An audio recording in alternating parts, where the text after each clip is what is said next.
আজকে চিকেন দিয়ে মজাদার একটি রেসিপি রান্না করেছিলাম। রান্নাটি খেতে কিন্তু অসম্ভব মজা হয়েছিল। হ্যালো এভরিওয়ান, আসসালামু আলাইকুম। Welcome to my another video. আজকে আমি করেছিলাম চিকেন মাঞ্চুরিয়ান বা চিকেন কারি। মাঞ্চুরিয়ান রান্না করার জন্য প্রথমে আমি আদা এবং রসুন কুচি ভেজে নিচ্ছি। এগুলোকে ভালো করে লাল লাল করে ভেজে নিতে হবে। ভালো করে ভাজা হয়ে গেলে এখন এর মধ্যে পেঁয়াজ দিয়ে দিচ্ছি। পেঁয়াজগুলোকে আমি 4 টুকরো করে এর মধ্যে থেকে কোয়াগুলি খুলে নিয়েছি।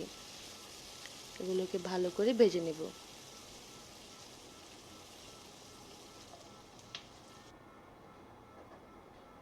পেঁয়াজটা ভালো করে ভাজা হয়ে গেলে এখন এর মধ্যে দিয়ে দিচ্ছি 1 চামচের মতো মরিচের গুঁড়া এবং সয়া সস।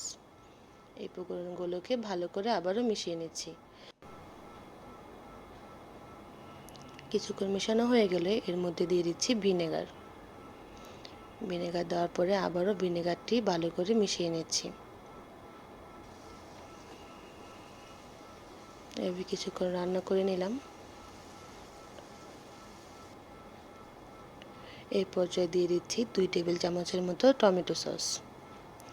সসগুলোকে ভালো করে পেঁয়াজের সাথে ভালো করে মিশিয়ে নিচ্ছি। মেশানো হয়ে গেলে এর মধ্যে ছোট ছোট কিউব করে কেটে রাখা ক্যাপসিকাম এবং টমেটো দিয়ে দিচ্ছি। টমেটো এবং ক্যাপসিকামগুলো ভালো করে মিশিয়ে নিচ্ছি।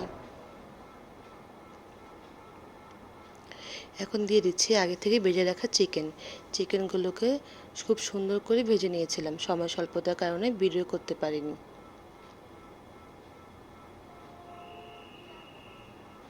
এখন একটু স্বাদ বাড়ানোর জন্য অল্প একটু চিনি দিয়ে দিলাম।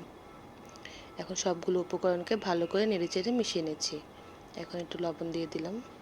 দিয়ে দিচ্ছি কাঁচামরিচ।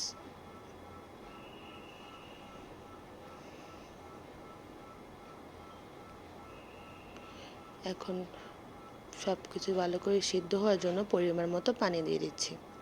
পানি দিয়ে ভালো করে নেড়েচেড়ে এখন ঢাকনা দিয়ে ঢেকে কিছুক্ষণ রান্না করে দেব।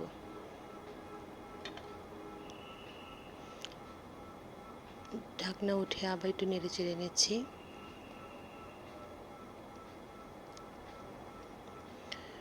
একটু বলক এসে পড়লে আমি এখানে 1 কাপ পানির মধ্যে অল্প একটু কর্নফ্লাওয়ার গুলিয়ে দিয়ে দিলাম। কর্নফ্লাওয়ার দেওয়ার কারণে এটা একটু ঘন হবে। কর্নফ্লাওয়ার দেওয়া হয়ে গেলে আবারও ভালো করে নেড়েচেড়ে মিশিয়ে নিচ্ছি।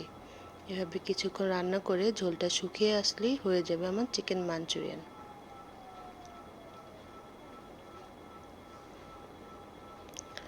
তৈরি হয়ে গেছে আমার মজাদার চিকেন মাঞ্চুরিয়ান বা চিকেন কারি। ভিডিওটি ভালো লাগলে লাইক কমেন্ট শেয়ার করে অবশ্যই পাশে থাকবেন। আল্লাহ হাফেজ।